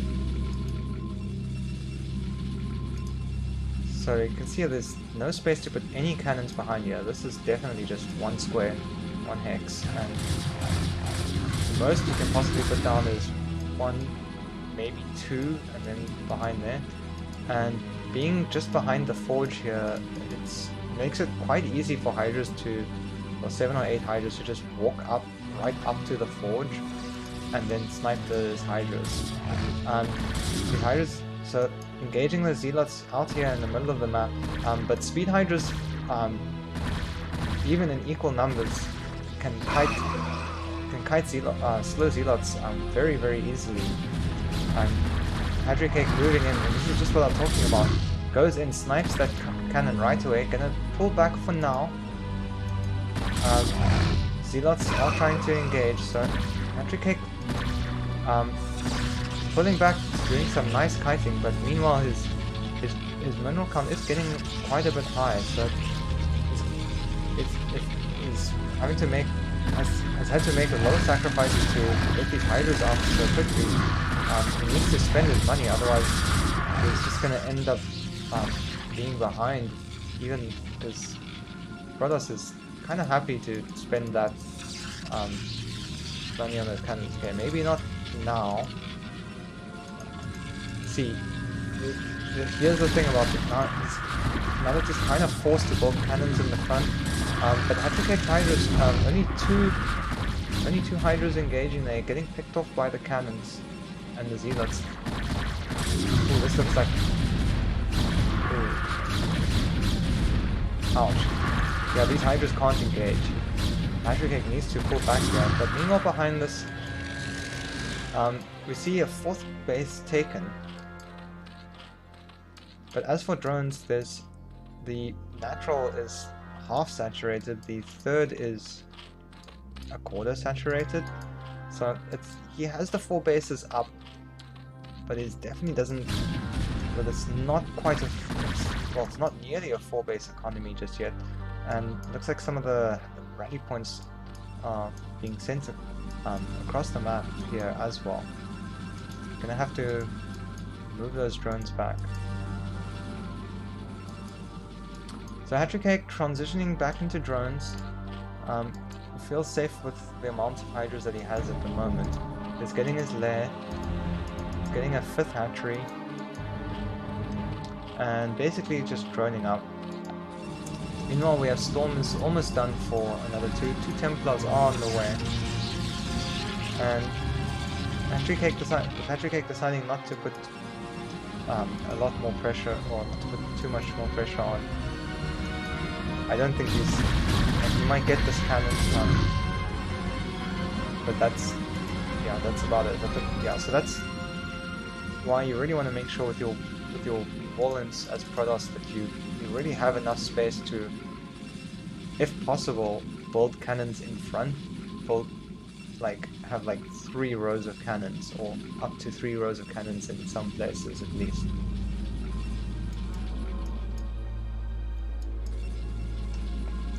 So Zealot speed now finished. +1 also finished. Another 2 is going to move out with this group, healthy group of 9 Zealots, except for this guy. He's not too healthy. And there's no defense here at the 4th base, and he's going to be able to just run in and just kill every single drone. No Hydras sent here. These Zealots managed to get here fully unscouted. It's going to take a while. Oh, these are drones. The Hydras are coming, but Storm is going to be here too. And so this is the nice big Storm, but still getting quite a bit of damage on the Zealots. This is the danger with massive Storm on the ramp there, doing huge damage This is gonna set Hattrick Cake way back in this game. This is the really difficult thing about this 9734 kind of world is that, and okay, so Hattrick Cake decides to tap out there and GG. Yeah, the really difficult thing about a 9734 type play is just defending 4 bases. Like, there's so many different places that Protoss can attack, and even though if you manage to defend it, you get up a really good economy, but you have to be so on top of every move that Protoss makes to be able to get those 4 bases up and running without having to spend way too much defending them, throwing Sunkens down left, right, and center. So this match is now tied up 1-1, and we will be going into our game 3 once more.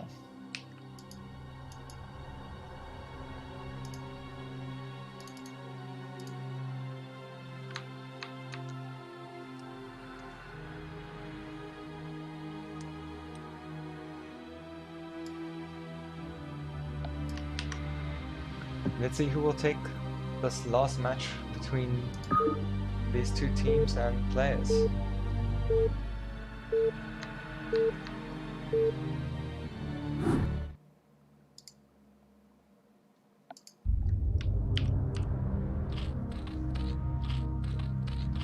In the bottom left, we have Hattrick Cake in the dark blue, and in the top left, we have another 2 as the teal Protoss.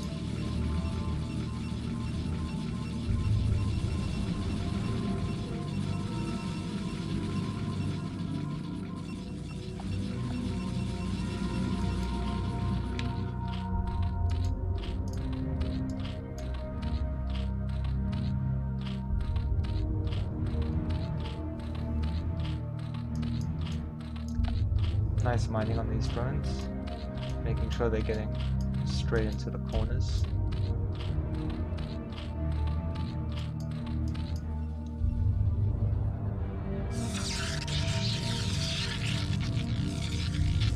Another 2 putting down his pylon, scouting out immediately. And looks like, so we will probably see the Forge once again. I'm guessing just sticking to what he knows best. And going gateway can be really difficult on both sides. Overpull from Hattrick Cake.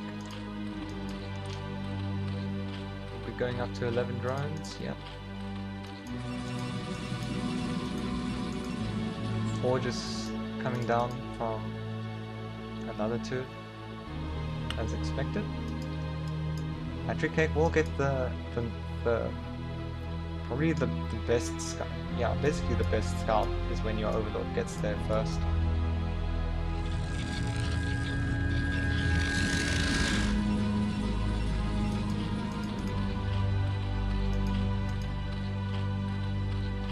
Spawning pool about to finish, and the hatchery is going to go down, so we won't see 6lings running across the map immediately.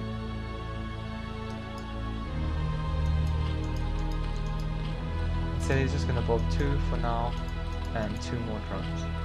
So just sticking with as much economy as he can get.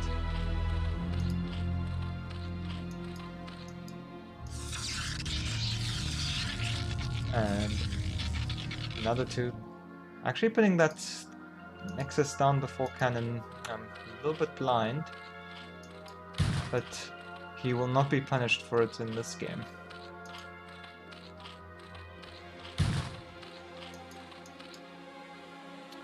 And Hattrick Cake looks like he's going with his game 1 strategy on circuit breakers to take the main on this side and turtle up and get up to that massive 4 base economy as soon as he can.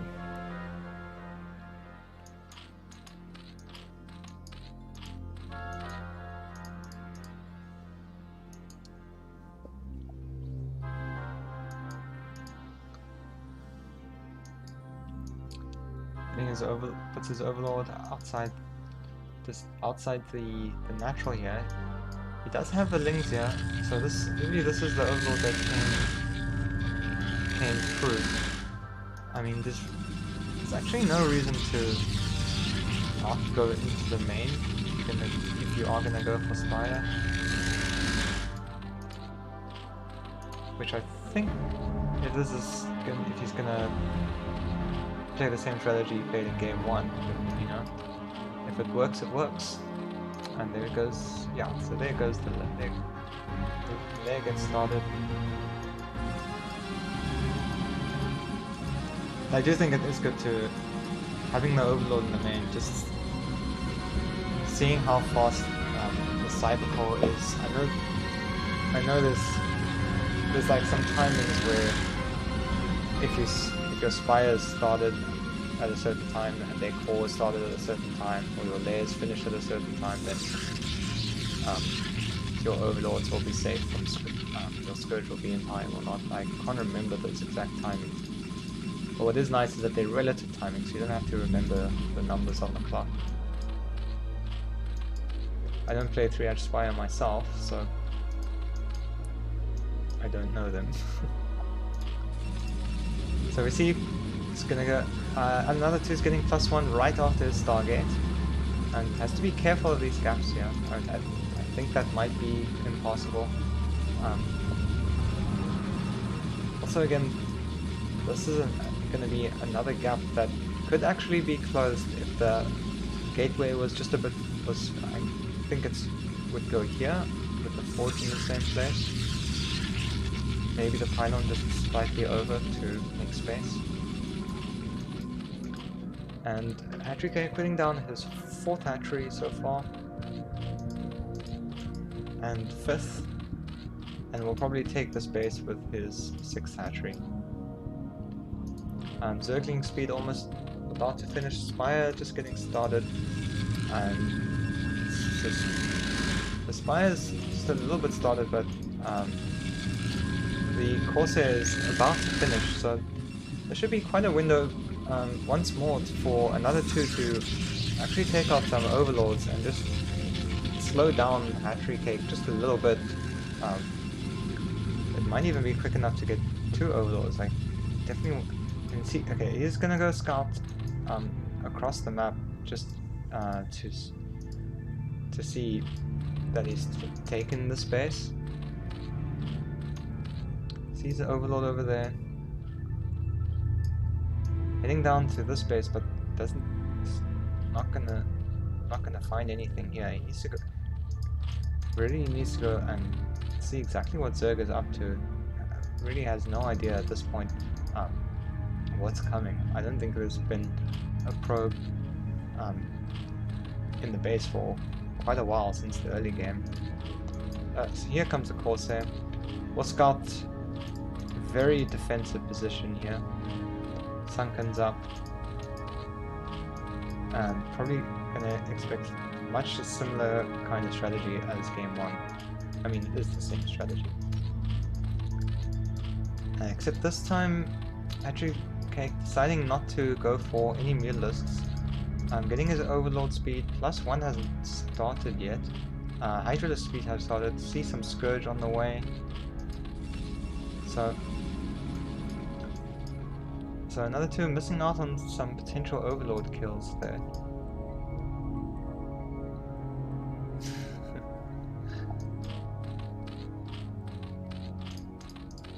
Okay, there we see +1 coming. And the 4th base and 6th hatchery coming down, and another 2 scouting that is exactly what's happening. Decides to move his zealots back. I guess he can't really put damage onto any of these bases. So I think the goal here for Protoss is to basically stop Zerg from being able to move out too easily. You don't want to push hard into any one location because you do run the risk of getting flanked from the other side. But I think another 2 might just be a little bit too passive. He's getting his Templars out. He's getting his +1 armor, but this time he's putting down a lot of gateways. 4 to 8, so total of 9 gateways coming down. Some Hydra's gonna try and poke in here. See some Zealots. Some of them get drawn in. Another 2 pulling back. Doesn't want to take damage unnecessarily. Well, they could fight this. It's only 6 Hydralisks, but you can't see up here, so he has no idea just how many Hydras are sitting behind the 6. In this case, it happens to be none. Hydra's heading back home. Home number 2. Second home. I guess this is like Hatchery Cake's holiday home.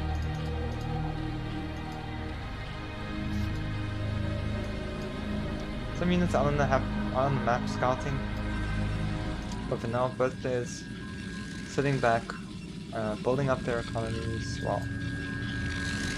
building up their armies. Dragoon's starting to come out now for sorry, is that better?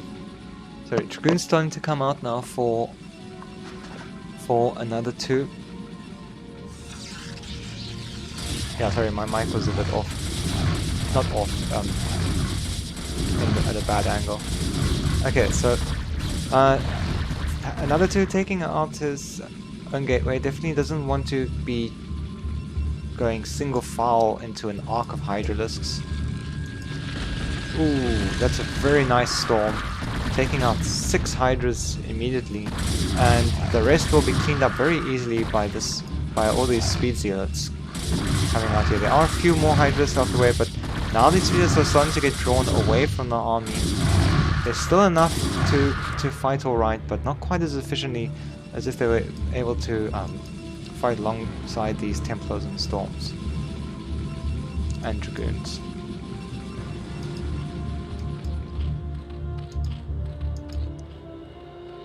So both players still macroing up their armies.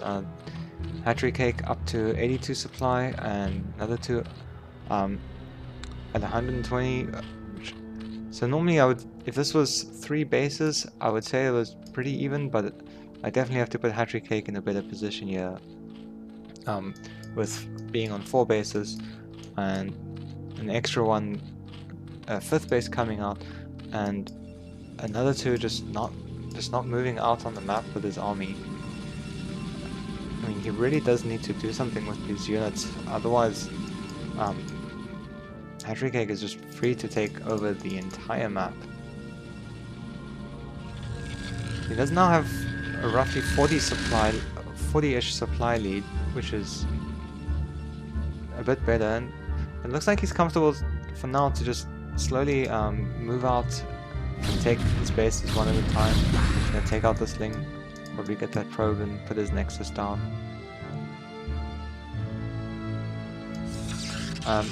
But it does get scouted, so Hatchery Cake gonna start moving out some of his forces.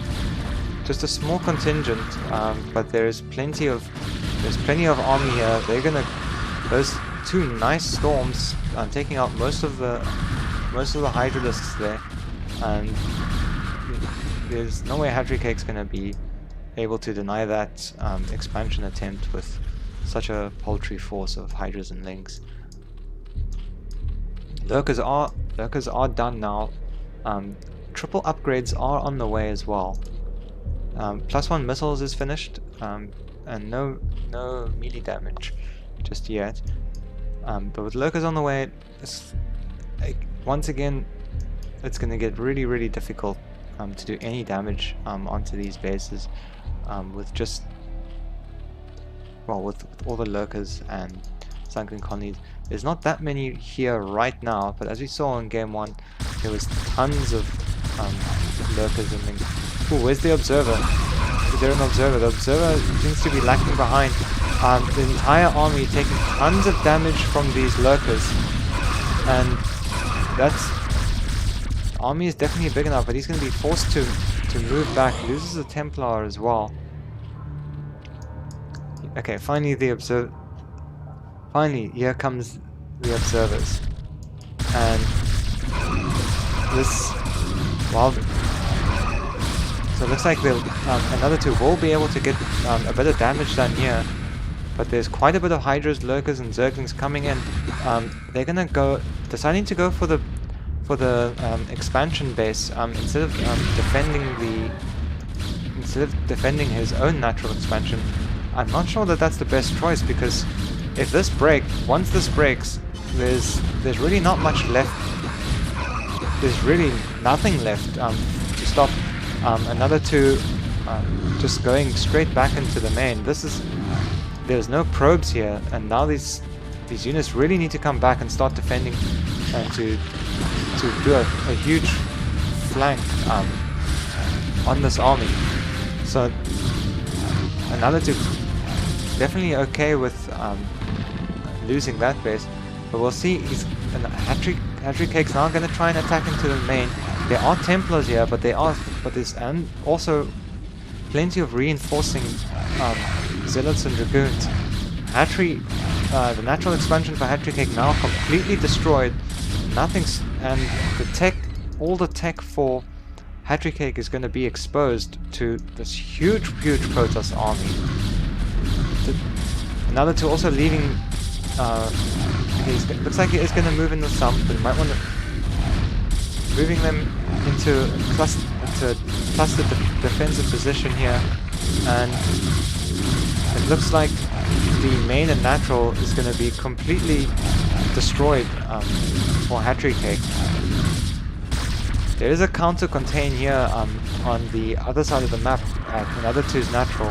Couple lurkers here, but not all that many. Some more Zerglings and another group of Hydras coming in, but the tech is completely reset now for Hatchery Cake. You won't be able to get any more upgrades until at least Lair is done, and even then. So he's rebuilt the spawning pool and Ultralisk Cavern.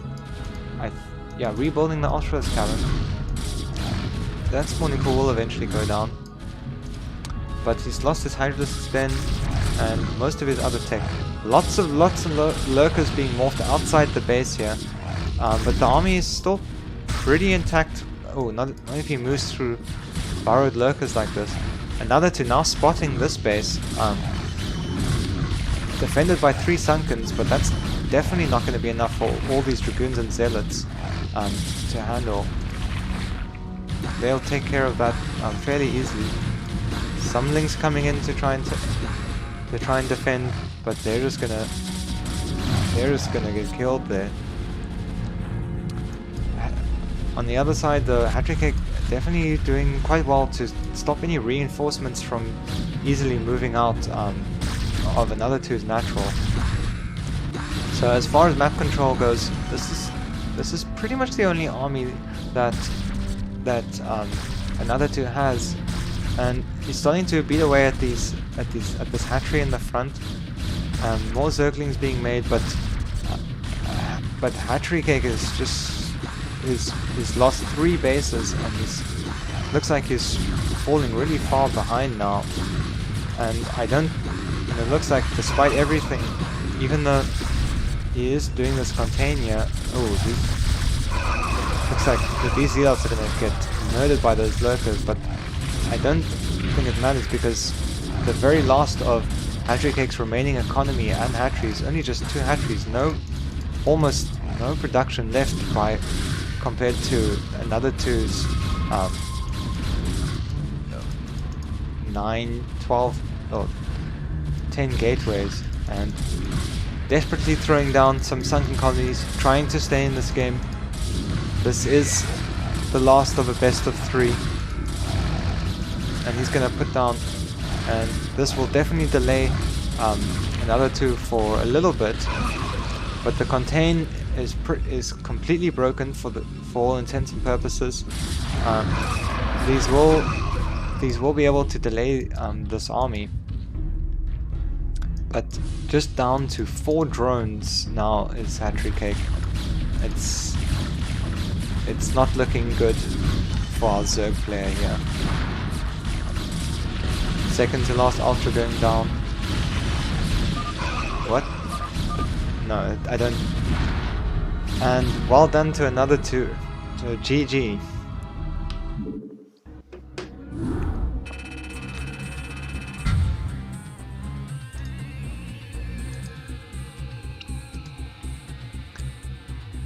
So another 2 takes that one 2-1 over Hatchery Cake. And so we have, so in our games today, that'll be 2 matches to SKT4 and 1 match to Team R.A.T.S. Definitely tune in for the other casts. If you can't tune in at the time, there should be